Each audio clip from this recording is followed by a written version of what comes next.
Hello and welcome back to the show. Before we dive into today's episode, I want to give you one hot tip that has completely changed my work motivation, and that is redecorating my office.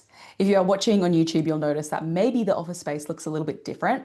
I have changed my space up a little bit purely because I hadn't really done that since moving into my new house, but I also just felt really like boring in my office. And I really didn't want to spend a whole bunch of time in there. So I was doing heaps of my work in the kitchen and just felt like, ugh, every time I got on my calls with my clients and saw my background and things like that. So I hope you like it if you're watching this on YouTube. But hot tip, it's really changed my headspace. I also feel like sometimes that happens with the gym. If I don't really like the gym that I'm in, working out seems like so much more challenging. And this is something I've also picked up in my clients. So if you are currently working with clients who are having a really hard time exercising, talking to them about how they feel in the space and what that would look like if it was better and more inspirational can really help you get better results. Because I've been talking to my clients about that, and it's been really, really helpful. So change of space, hot tip, not really related to today's topic at all. But we're going to go through a couple of little things before we really dive into the topic. So first of all, sharing the show. Thank you to everybody who does this. It really, really helps me grow the show, which is a really big goal of mine, and provide super valuable, helpful, whatever you want to say, resources for the community here. And I really appreciate you sharing that with colleagues, with friends, clients, whoever it is on your social media. It really, really helps. So thank you very much. Feel free to do it with this episode if you find it helpful. But thank you very much. If you want to leave a review of the show, that is also really, really helpful. I really, really appreciate that. So thanks in advance.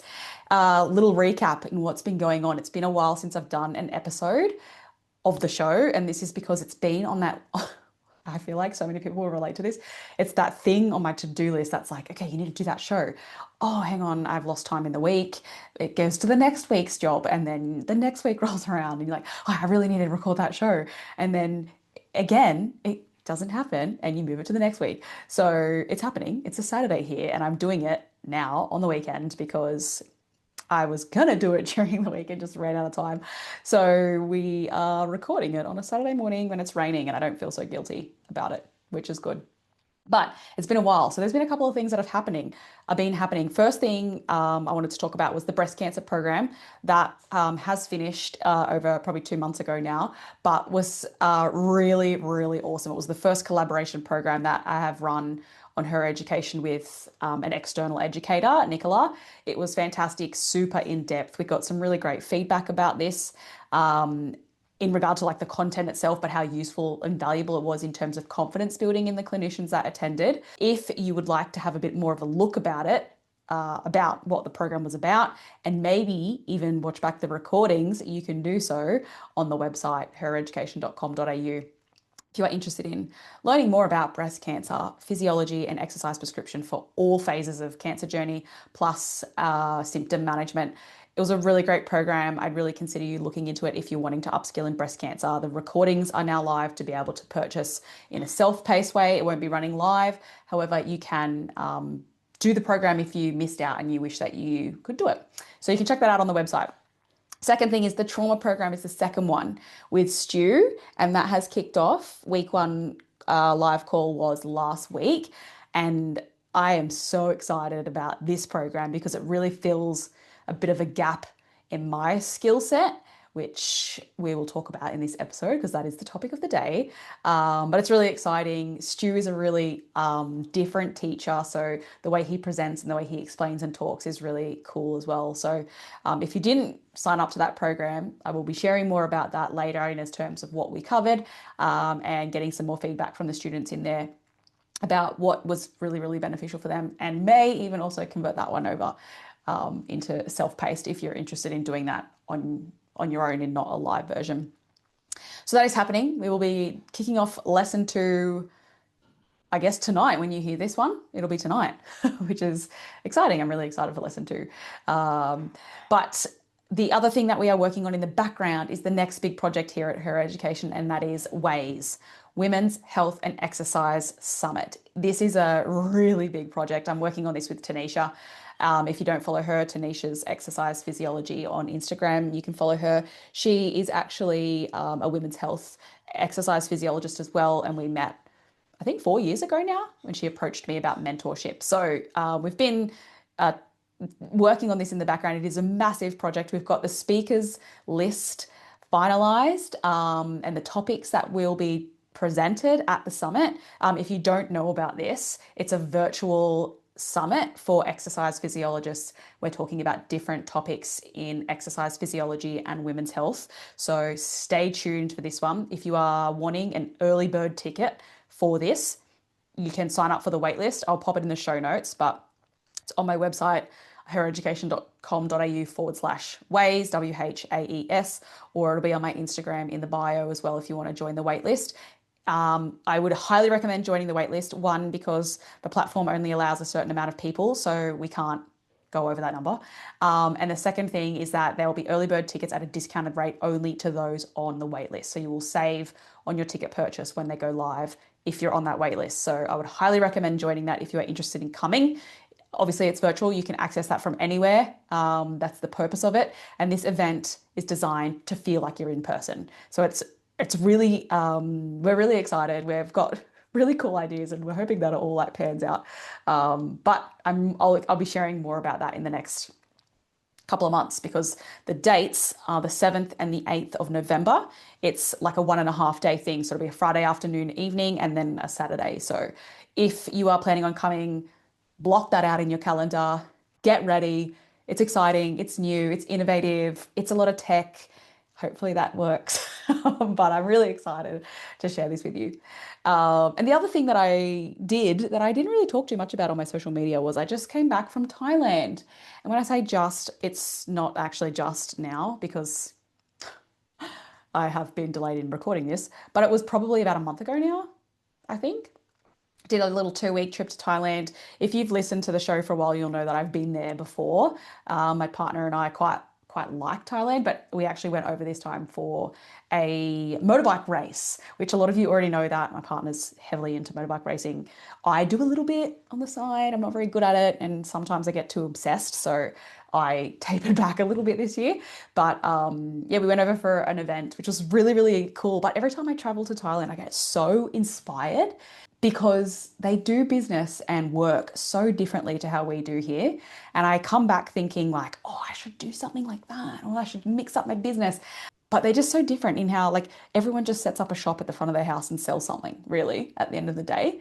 But there was a couple of really, really cool things that always stand out to me. Is one is the simplicity of their business, how easy it is, the streamlined, it's production, it's like procedural really at the end of the day without them really knowing it, but it's always really, really simple. They do one thing and they do one thing really, really well. So like we went to a pad Thai restaurant and all they did was pad Thai. And it seems like I don't really feel like we have that here in Australia where you just go for the one thing. Really? Like I keep trying to think about like where would I go? Like a steakhouse maybe? But then I feel like you still have other things on a steakhouse menu. I don't know. I just feel like they do it so differently there, and it feels like this is so simple. Like keep it simple. I got my hair done there, and even just the way they did the hair washing and the basin and how it was all set up was just like so simple. It was really interesting. Anyway, so simple, master one thing, do it really, really well, have that as your main service offering. And the second thing, or the other things I noticed was like the service really matters over there. The ones who do business really, really well treat their customers like absolute royalty and they really appreciate your business. You can really feel that when you go in there. They're like really, really grateful that you've chosen to spend your money in that person's business. And I feel like that's something that we don't really like. Sometimes you feel that in a business here and other times you don't. I had a recent experience at a cafe with the barista who was a little bit younger and maybe, I want to say obnoxious. I don't know if that's the right word, but maybe obnoxious. And in the back of my mind, I was like, mate, you have a job and I'm paying you a wage. Like, because I'm choosing to come here and spend my money. And you should appreciate that and be a little bit more grateful for your customers. Like I wasn't an annoying customer, I don't think, but it just, sometimes we don't get that vibe. So I've really started to think about how I can implement all of this stuff in my own work and make that same feelings happen for the people that come into my world. And the last thing that really stands out to me in Thailand and in other businesses as well, but this is a conversation that I find myself having quite repetitively with people in the mentorship, was like, in your business, you can do whatever you want. You make the rules. You, you know, if you want to only take calls on a Tuesday, you can only take calls on a Tuesday and don't call your people back until the next Tuesday. If you don't want to do group classes, you don't have to do group classes. If you don't want to share your mobile number, that is something that I don't really like doing, then you don't have to do that. And I feel like we forget this. We get stuck into these ways where this is how this business should work. These are the services we have to provide. This is how an exercise physiology business should be running. And sometimes it just doesn't resonate with people. My business model is very different and it resonates quite well with me, but I'm sure there's people that hear me talk about mine and think, oh my God, I would never do that. And that is so fine, but you can do whatever you want. So if you work for yourself and you're stuck in this, like, oh, I really should be doing this, or I'm doing this and I don't like it, like you can actually change it. So just remember that. Hot tips from Thailand. That was my Thailand inspo, but I wanted to share that with you because I feel like it's really nice to like be a little bit invigorated about your work and feel a bit more passion. And sometimes I feel like having a break and seeing the way other things are done really helps me with that. So hopefully this has helped you in some way. But let's get stuck into the actual topic of the day. The topic of today is about skill layering. And this is, I'm going to get into why I'm choosing it today, but I really want to talk about like there is so much PD coming out in all areas. I feel like everyone's moving into this space, and some of it is excellent and some of it's not going to be worth your time. And how do you, I guess, actually build a skill set from the PD that's available that really supports you in your growth as a clinician in the right way and helps you maybe stand out a little bit more against competition in your local area if you're someone that is around a lot of exercise physiologists or people who are of similar services. I think this episode is really going to be about layering your knowledge in a way that really makes sense to you and isn't just about stacking more and more information into your brain that's maybe not useful, but it's about choosing PD that adds a bit of a new dimension to what you already know and then being able to stack it really well. So this is something I have come to realize just in my own clinical practice. Women's health is all about unpacking layers of complexity. And earlier in my career, I probably didn't realize that. And it was like, this is a PCOS client. This is a pelvic floor client. This is a menopause client. And now as I've grown as a clinician and I've spread my wings, shall we say, you really start to understand that there are all of those things together and you need to be able to bring all of your knowledge, layer it together, maybe see what's more relevant and important for the person at their initial consult, and then start designing and tailoring their treatment plan accordingly. So something that's I think also really brought about this topic for me in such a more important, like it has more importance than I thought it did, was inside the mentorship at the moment in our group calls where we're doing case studies. A lot of my clients that I'm presenting, they're coming with a lot of different layers. So hypermobility disorder is coming up quite a lot, ADHD and autism is coming up a lot, like in pelvic health as well. Like all of this is in pelvic health. Trauma histories and chronic pain with other pelvic health dysfunction symptoms, plus autoimmune issues alongside endometriosis as well. Things like POTS is coming up a little bit at the moment. So when I think about treatment, how I'm prescribing programs, we've been talking a little bit about in these group programs, like what considerations do we actually need to make for someone who maybe has ADHD, but you're designing this program that needs to be done every single day and the person doesn't really gel well with that type of programming or the way you've written it or the cues that you've given them or Just those types of layers is what I'm talking about. So I think this is why it's really, really important to think about layering your skill set with a lot of intention rather than just like listening to 15 different webinars and downloading ebooks randomly, or maybe listening to certain podcasts are pretty good. I feel like that's a really great way to learn a lot because people are really sharing quite a lot of dense education on these platforms. But I really want you to think about like, are you actually just like collecting all of this random PD, or are you actually filling the gaps in your knowledge? So these are the key points. That's the first key point that I really want to touch on, is like being really, really intentional with your PD and being exceptional at what you do is really important when we think about like that becomes part of how you skill layer. If you do it well, you will actually be exceptional at what you do rather than just like have this whole bunch of random knowledge you can't put together.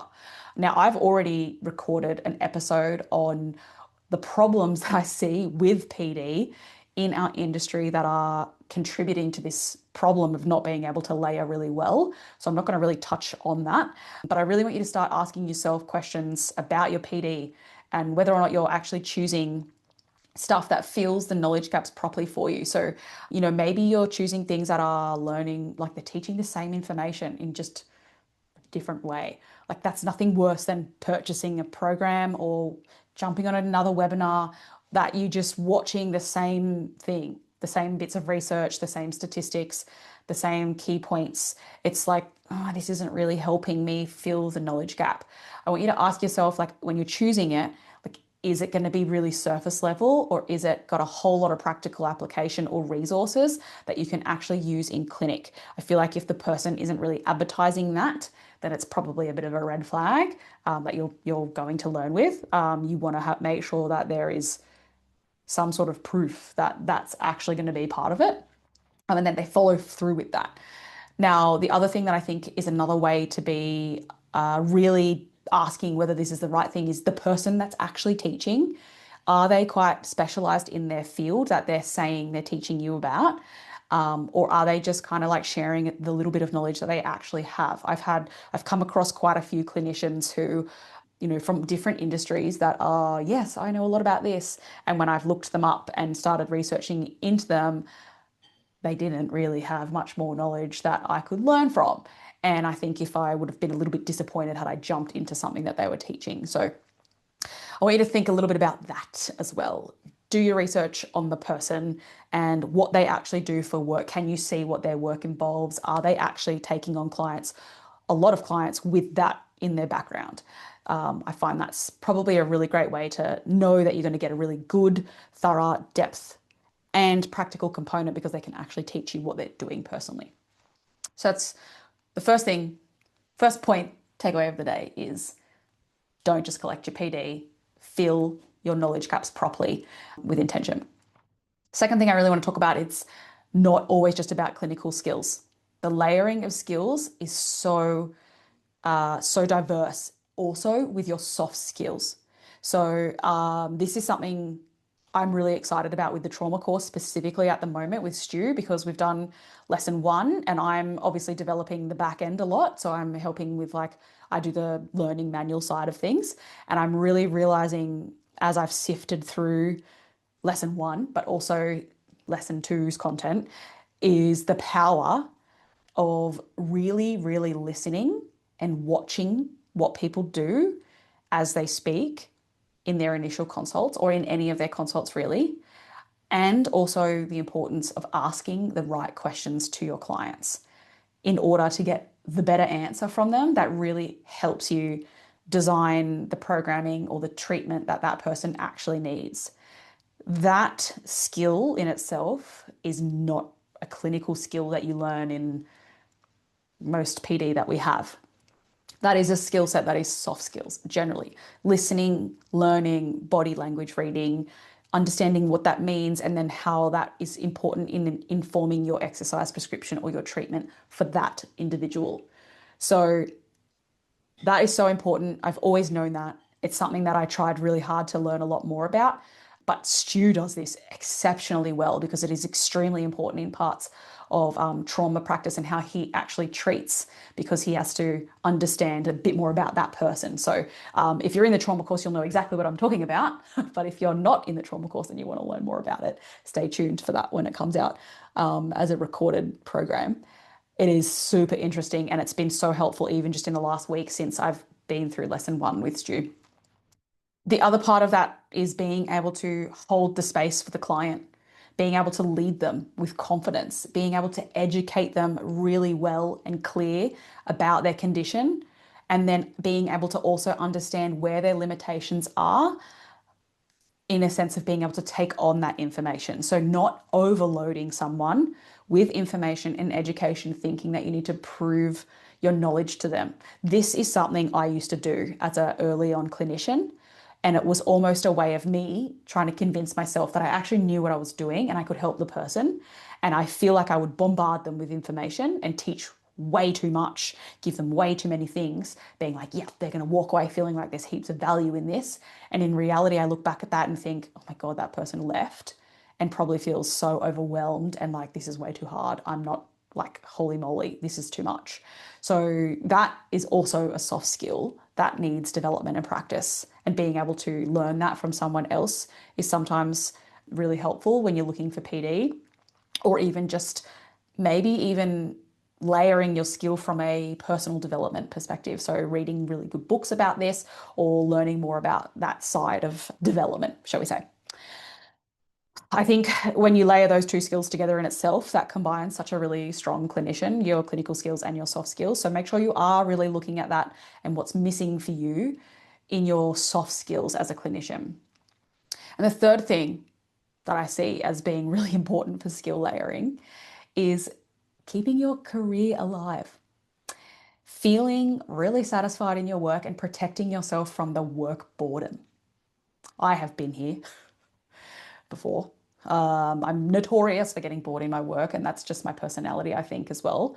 But I think this is a really great opportunity for you to shift your career, I guess, which we're going to talk about. But I feel like I've heard this quite a lot in mentorship applications. When they come through and they're applying for the mentorship program, there's always a really strong theme of, like, I've been an EP for, they're either really, really early and they want to dive into women's health straight away, or they're this like 6 to 10 year clinician, and they're just like, I just don't feel like I'm very good at anything particular. Like, I just do all the random stuff and I'm not feeling very passionate about my job as an EP. I want to be a bit more specialized. I want to be better at something. Or they're even considering switching industries, and they're thinking about like adding on maybe like a master's degree. A few of them end up saying they're thinking about being a physio, which kills me because I'm like, oh, that's not really that different. So I think, like, if you haven't really layered your skills very well and your knowledge has gaps in it, then your spark for your work is going to fade. It's you're gonna get bored, you're gonna want to do something different, you're gonna either switch careers, give up on this one. Who knows what that might look like for you. So when you think about layering all of these skills together and learning something new and finding really purposeful PD, it's going to start to bring a little bit of a new perspective on your work. You're going to start to notice different things in your clients or in your consults. You're going to start to prescribe different strategies or exercises. We've all been at that place where we're prescribing the same exercises all the time. And then all of a sudden you get like sick of them. So you prescribe different ones. But this is what you'll naturally do when you learn something, right? You're going to start to educate your clients very differently. So I want you to think about it like being able to manipulate your own career pathway and create yourself a new job without actually having to go get a new one. And this is obviously really, it also boils down to whether your workplace allows for you to do certain things and whether they filter different clients to you. But essentially, we are, as EPs, our scope of practice is absolutely huge. And I think we don't really know this until we start meeting or hearing other EPs about and their stories of what they do. And as I, especially meeting people for the podcast and like thinking about who I'd like to bring onto the show, I've met some EPs that are doing really different stuff, and it's really, really cool. And I think we have this ability to upskill in a lot of different things, different topics, different forms of exercise or treatment.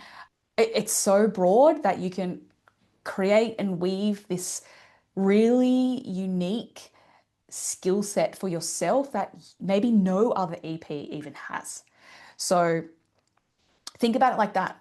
Think about skill layering as the opportunity to manipulate your own career pathway, creating a bit of a new job for yourself within your current role so you don't have to actually leave. So I think that is really, really cool. And it's something that maybe people don't think about. They just go, I'm done with this place. I'm going to move on and do a different job. And in reality, the job isn't really the problem. It's the boredom of your own knowledge, and your skill layering hasn't been effective.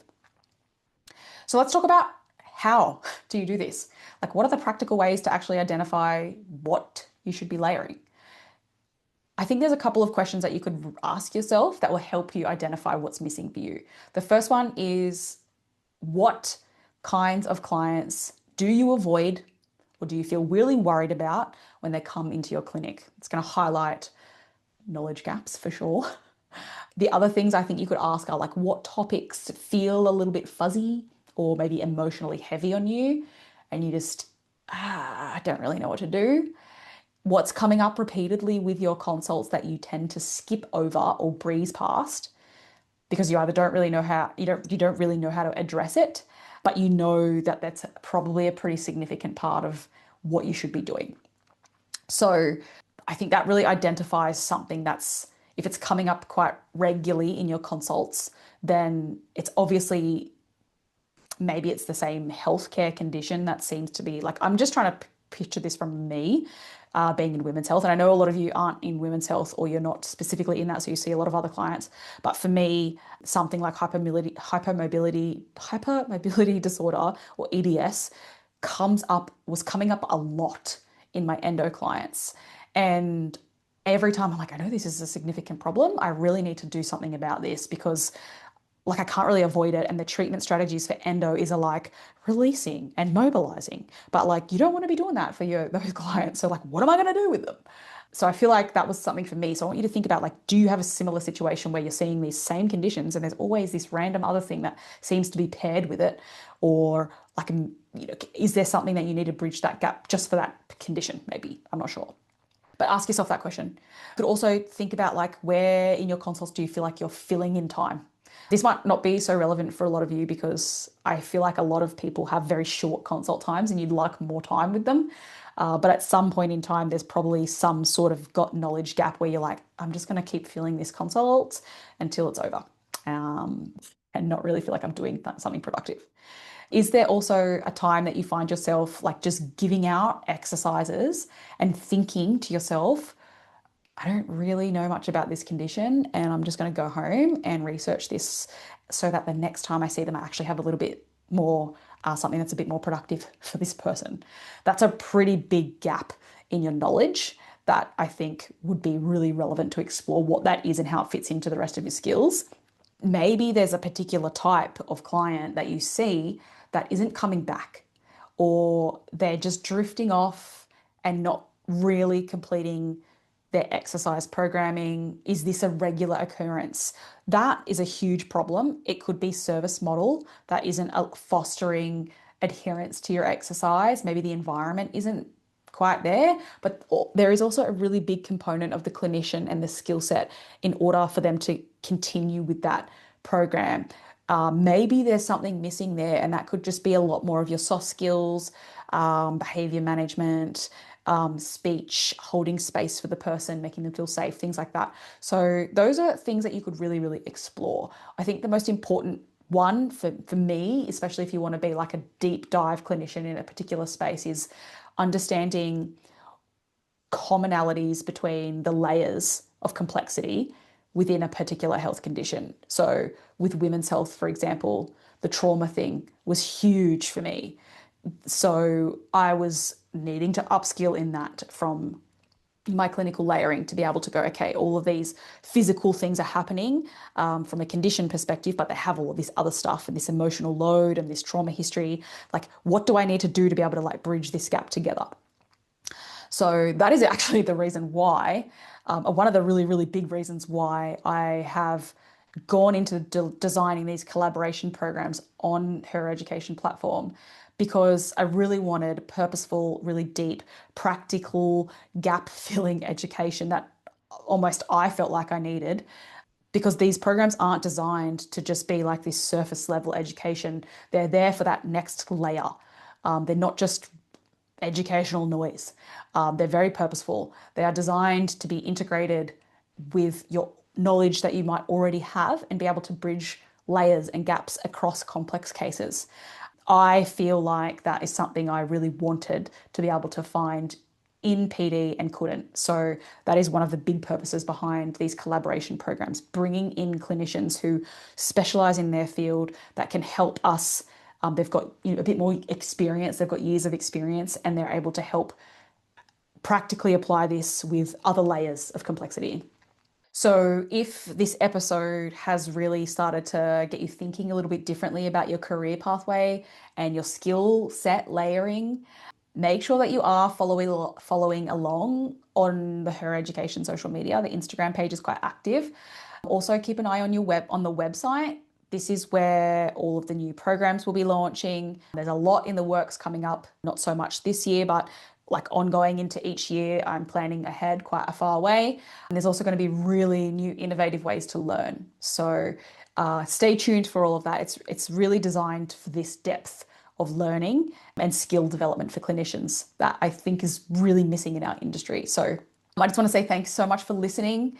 I hope that you have walked away from this feeling a bit more inspired about like where to start seeking out your PD and what that might look like in a sense of like career changing, rather than just ticking the boxes of PD points for the year, which I can happily admit I used to do.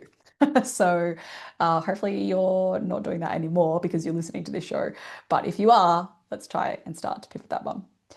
But anyway, thank you so much for listening. I really appreciate you spending your time listening to me in your ears or watching me on YouTube. It does mean a lot. Don't forget to share if you like it or give us a bit of a review.